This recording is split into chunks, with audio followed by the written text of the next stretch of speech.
Alright, what's up everybody? So today's video I'm finally going to take on the topic of low versus high reps. As most of you, especially the guys that are on Instagram, and it's probably on TikTok too, but it's pretty popular right now to be promoting lower reps for hypertrophy training. And I think in some cases this can make sense, and I think in a lot of cases it doesn't make sense. And I'm kind of here to talk about the pros and the cons of each. And I really just want to talk about where low reps will probably win out and the case for high reps too, because what happens with this argument is it gets oversimplified, and there's really just one talking point that keeps going around, and it's the fact that lower reps are seen as more efficient. And there's some truth to this, but it just doesn't cover the whole picture. So it doesn't really strike me as a complete argument that's just settled like some people like to act like it is. So in this case, I'm not just here to disagree with lower reps. I actually am a fan of lower reps in a lot of cases, but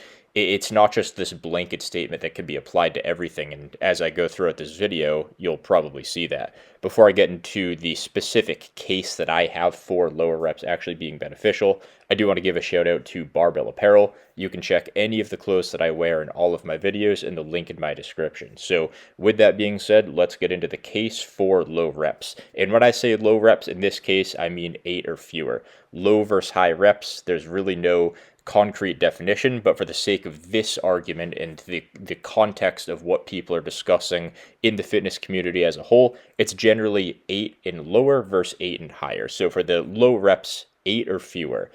One of the benefits is shorter set durations, and this generally will help avoid any potential respiratory or cardiovascular fatigue, making you want to tap out or just unable to finish your set. If you're doing a set of 25 on barbell squats, pretty straightforward. You're probably going to fail because your lungs are starting to give out as well as your heart, and it will still be a potent set, no doubt about that, but doing that every single time you do your squats, probably not the most optimal thing to be doing, and it's definitely not the most efficient. So I would say that in a case like this, shorter set durations can be of benefit. It wouldn't be a benefit to every lift because not every lift is equally fatiguing, but it can be, in a lot of cases, more efficient and give you a shorter set duration. Another one kind of ties into my first point. It helps you avoid uncomfortable sensations. There can be other methods of fatigue or just these sensations that start to come up. You know, things like the burn, the pump, the contraction. These things can all kind of get a little bit uncomfortable and make it a little bit easier to tap out. When you're trying to train hard, it really is a battle of you versus your instincts. Your instincts want to preserve energy. You want to build muscle. And when you have to prolong that fight longer than it needs to be going, your odds of tapping out start to increase for every second that the set goes on further. So keeping the reps lower not only helps you avoid going into a super long set, but the reps at the back half of a set tend to be disproportionately more uncomfortable, so it helps you avoid those less comfortable reps. The next point I have here is that when you're using lower reps, you can add weight to your lifts faster, which ensures that you're on a fast track to the intersection of weight used versus your actual potential output. And in other words, that is your strength potential. This mostly applies to beginners, and what happens here is you get beginners that go into the gym. One, they don't know how to train hard, and two, they have no idea how strong they are, and three, their strength is going to be increasing at a pretty rapid rate. So what happens here is they have a certain level of strength and a certain potential for force output that they have no idea what it is, and they are unable to get there, whether it's physically or psychologically. They are just unable to quite get there. So the battle of being a beginner and getting to that late beginner, early intermediate stage is bringing yourself to that intersection where you are actually training in a way that maximally challenges the force output that you already have built. So when you're using heavier weights, you will just get there a little bit faster. And that's why programs like 5x5 are so popular. And of course, it's not the end-all be-all, but that's one of the benefits of something like a 5x5 progression approach to certain lifts. The next one I have here, a case for low reps. It forces you to brace harder and be in more control of the weight. So when your own body and your own internal stability is kind of like your general stability throughout the lift. I know that sounds kind of hippie and vague, but like if you're using a super heavy weight, you have to be much more in control of your body because that is your stability and that is your brace. So it forces you to brace harder. It forces you to be in control of the weight. If you're doing a barbell squat and you have 95 pounds on the bar, you don't really have to brace that hard because it's submaximal and you aren't really challenging a lot of the other kind of like secondary or stabilizer type muscles in that movement. If you're going much heavier, you're going to challenge them a lot more, which can give you a little bit of growth maybe as a beginner, but more importantly, it just gets you fully involved in the movement, and that teaches you to work hard and control the weight. The last point I have for the benefits of sticking to lower reps: lifting heavier can be motivating for some people. So this one is purely psychological. I am somebody that tries to look at things in a much more physical way. I think the way you enjoy your training is important, but ultimately the best results will be the most enjoyable. So I tend not to look at training, or I try not to approach training of what do you enjoy most, and you'll get results that way. I say, how do you get the best results possible, and that will make you enjoy it most. I know that can't apply for everybody though, so I'm trying to be a little bit more practical here. I think for some people, just lifting heavier and going for lower reps can be a little bit more motivating. So those are my cases for low reps, and those are some of the reasons why I think they can be beneficial in certain scenarios. And kind of the elephant in the room here that I haven't really touched on yet is it's very much lift dependent, and I'm going to go a little bit more into that, into some specific cases on my cases for higher rep section, which I'm going to get into now. So the first case that I have for using higher reps, over 8 reps, less warm-ups are required, and the reason for this is pretty obvious. You're just using lower weights. The amount of reps you do doesn't make you have to warm up any more or any less. That's all kind of besides the point. It's all just relative to how much weight you can lift. So if you can Smith bench 300 and you want to do sets with 280, you're going to have to do quite a few warm-ups to get up to that point. But if you want to do your working sets with, say, 180, you could probably get away with half as many warm-up sets, or maybe 2/3 as many. Of course, that's going to be pretty individual as well. So you can do less warm-ups. The sets take a little bit longer, of course, and that will make your overall workload time in the gym a little bit longer. But when you can cut out, say, a third or half of your warm-up sets and loading the weights on for those warm-up sets, it ultimately saves you a little bit more time in my experience. The next point I have for a case for higher reps: internal stabilization is much easier with lighter loads. And this could sound contradictory to my point that I made a few minutes ago for lower reps, but there's going to be times where you don't want your internal stabilization to limit your force output. And when you're doing something like a tricep pushdown, once you're pretty strong and you're trying to go for like a clean set of 6, you're not really going to be able to maintain your technique that well because you have other areas that are starting to give out. Your shoulders are going to round forward, your scaps are going to upwardly rotate, your abs are going to start to give out. You're going to be like pulled up off the floor just because the weight you're using relative to your body weight, that ratio is starting to close in more than you would like. And just simply using lighter weight helps out so much with this. Like, yes, you could go heavy and just like go unilaterally or something to help with your weight lifted to body weight ratio, but just going a little bit lighter, it's a very easy thing to do. And again, that saves you time from unilateral work as well. Next one: adding reps is a better progression long term than weight on some lifts, and you can use the same weight for a very long time. And this one tends to get overlooked quite a bit because of the obsession with progressive overload and people having these crazy unrealistic ideas of the rate that you can progress your lifts at. They think that they'll be adding a rep to their top set every single week of lateral raises, and they're going to graduate from the 15s in, say, 5 or 6 weeks, and then they're going to be using like the 75s by the end of their first year of lifting. It's just not how it works. If you add a rep every month, every 2 months to, say, your top set, it's still a very good rate of progress for, say, your average intermediate lifter. And if you were to try and progress your 20-pound lateral raise from 5 to 6 reps up to like 20 or 22 reps, you can milk that out for years. So realistically, you don't need to be just constantly adding weight and reps. You can milk out light weights for these lifts for a very long time. Things like lateral raises, and then I haven't even gotten to like micro loading these lifts either. So things like lateral raises, push downs, where you aren't really able to put out that much force because those muscles are just very, very small, you can just take your time adding reps and just go at a realistic rate, maintain good technique, and milk out the same weights for a very long time.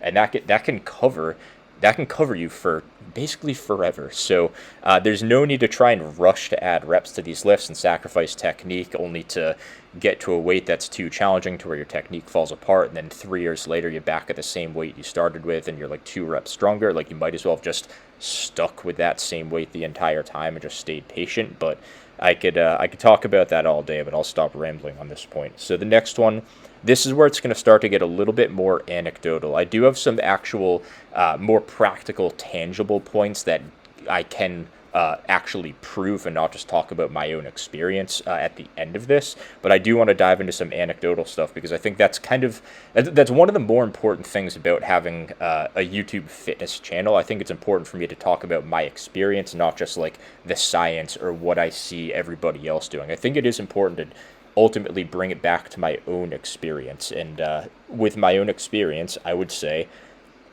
you are able to fatigue the target muscle earlier in a set when you're using higher reps. So I'll go back to this lateral raise example. If you're doing a set of 15 on, say, a dumbbell lateral raise, where there are all sorts of muscles around the side delts that are trying to take over, the way that you're able to lift the most weight in a lateral raise from the start point of the concentric to the end point of the concentric won't actually involve the side delts all that much. And that might sound like kind of a crazy claim, but what I would say here is the muscles surrounding the side delts are just objectively much stronger. If you look at something like the front delt, you can look at how much you can press overhead and how much it assists with a very strong lift like a chest press or an incline chest press, for example. The front delts are going to want to take over. So typically what happens is, as people try and lift too heavy or as their form breaks down as they approach failure, the palms start to kind of go to like a neutral or more supinated grip, which is trying to get the front delts to do most of the actual raising. And then typically what happens here is people will kind of open up the rib cage, they will arch their back a little bit, and their scaps and their traps will do all this movement to try and shift the shoulder girdle around and get the humerus up a little bit higher. They're going to bend at the elbow, involving a little bit of bicep and forearm to get the dumbbell higher, even though your humerus isn't abducting as much as it is. It's like you're still getting the weight from point A to point B and whatnot. So all that to say, the side delts are a muscle that you are going to want to fatigue earlier in the set. When you're using lighter weights and higher reps, you can use the easier first half of the set to fatigue the side delt with a very intentional technique, because the weight is going to be submaximal. When you go right into a super heavy set of like 5 or 6 reps, you're in the challenging part of the set off the bat. You have no room to kind of set your technique, purposely fatigue that target muscle so you can kind of feel it more and be more in tune with your technique by the time you get later into the set, so you're primed for those challenging reps. So you can fatigue the target muscle earlier in a set without just like getting forced into a technique that you don't have a reference point for that you developed earlier in the set. So that is one kind of important thing, at least once you get more advanced, I would say. Another anecdote here.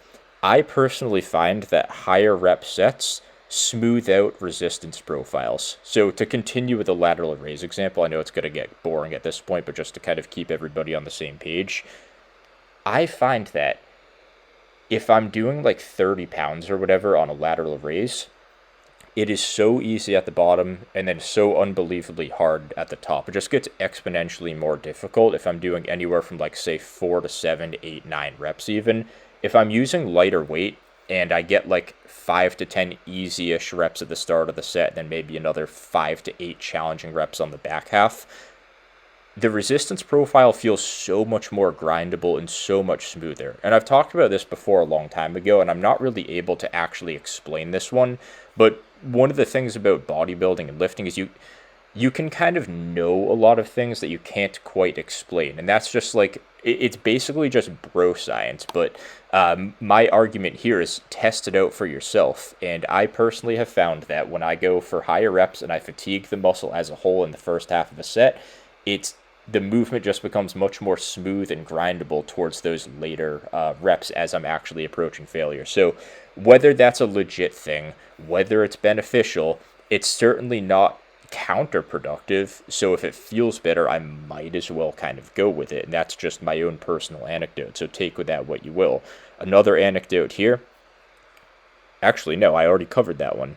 I combined both of them by accident. All right, whatever. So we'll move on to the next one.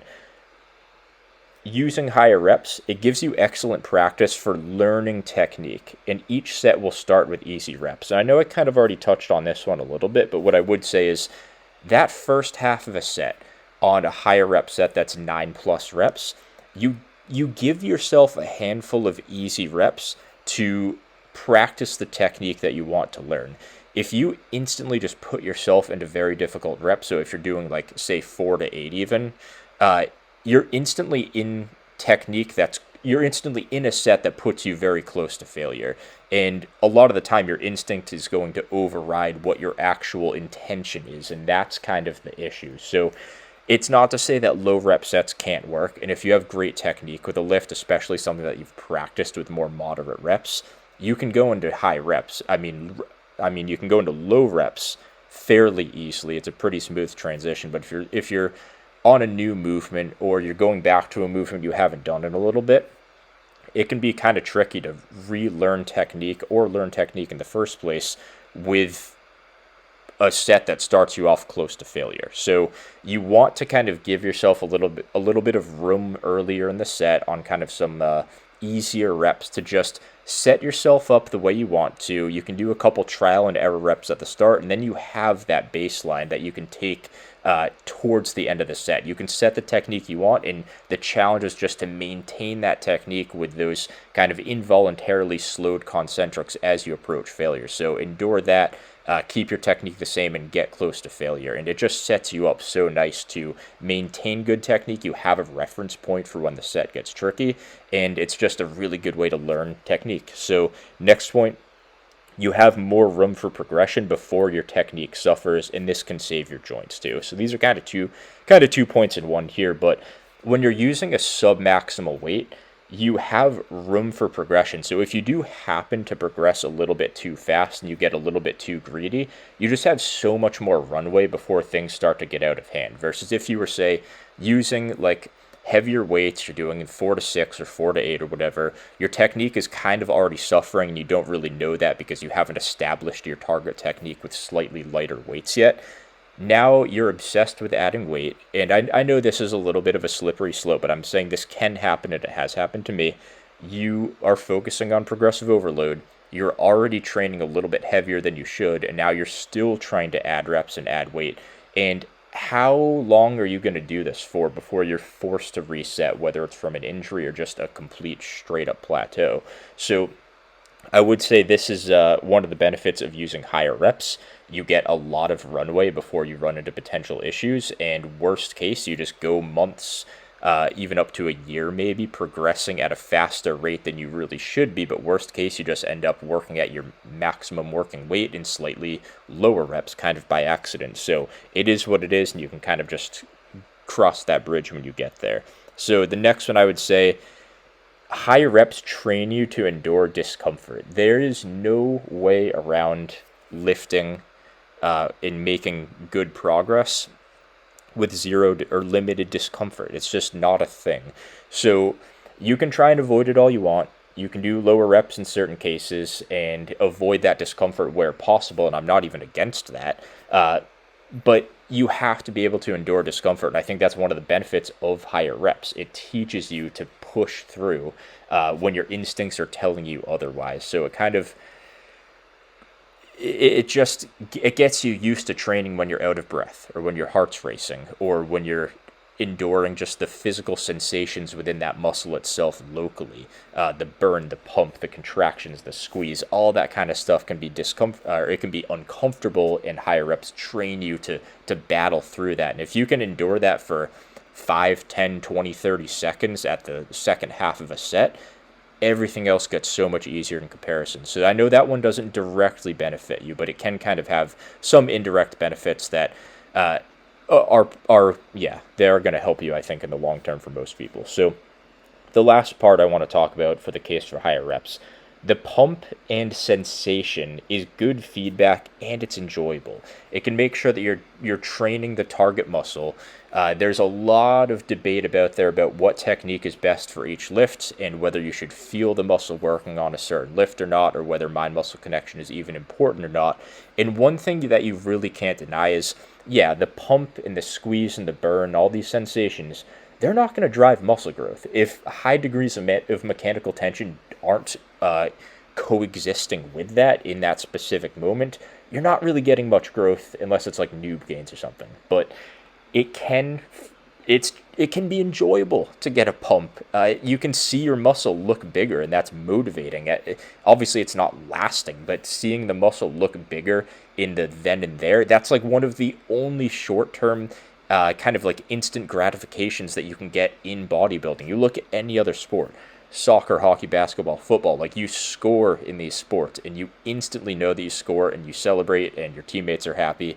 And in bodybuilding, it's like, okay, cool, I had a great set. Hopefully 8 weeks down the road, I can add a single rep and not second guess that I just didn't change my technique. Like, oh, guys, take these little pats on the back where you can, and just it's okay to have some instant gratification as long as that's not the only thing you're training for. So I would say it's enjoyable. I would also say the feedback is good in terms of just assessing if you're using the right technique or not. Like if, especially for these other more complex muscle groups that are surrounded by, say, other muscles, or it's a lift where you have a lot of room for your technique to shift around. So say something like a press, any type of press, a machine, a barbell, dumbbell, it doesn't really matter what it is.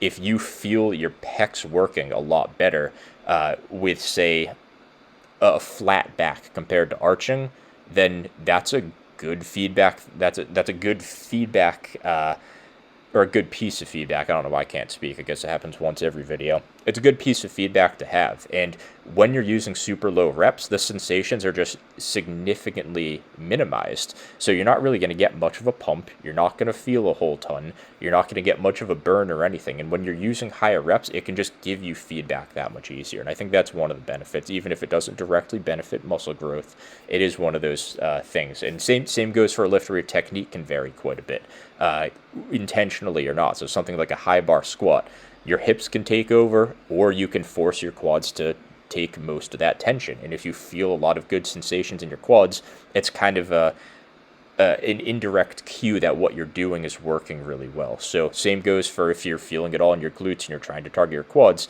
Again, kind of the opposite effect here, but it's still giving you that internal cue that, yes, this other muscle is working, not so much your quads. So those are all kind of beneficial. And I would say, just generally speaking, for like a practical standpoint here, each rep range is going to have its time and place. I would say for low reps, if you're using a lift that is highly stable, has an opposing force, and is length and biased, it's probably better in most cases to kind of bias lower reps because it just straight up is more efficient. But let's be real, not every lift works in that way, just from a biomechanical perspective and from a practical perspective. If you want every lift to be highly stable and length and biased, like sick, drop 50 grand on a bunch of prime equipment. But we're not at that point yet. Most gyms don't have prime equipment, and even then most people don't even have access to gyms even close to that. So most machines, you're kind of stuck with a flat resistance profile or your internal biomechanics. So if you're doing a row, like, sorry, unless you have a prime machine or a really nice T-bar row, it's very short biased. So it is what it is. If it's a less stable lift and you have to require, or you have to rely on your own internal stabilization or your body weight to work as that stability, then pump up those ratios, get more out of less weight, and you have better stability instantly. So those are all some points for lighter weights and higher reps, or heavier weights and lower reps. But generally speaking, I would say stable lifts that are length and biased with a good opposing force, low reps work fine. If it's a lift that has less external stability and it's short biased, or other muscles can take over very easily, so tricep pushdowns, lateral raises, stuff like this, higher reps have their benefits, and I've made the case for that in this video. So I'm going to leave it at that. If you guys have any questions or anything, let me know in the comments, and I'm very curious to hear what your thoughts are on this debate.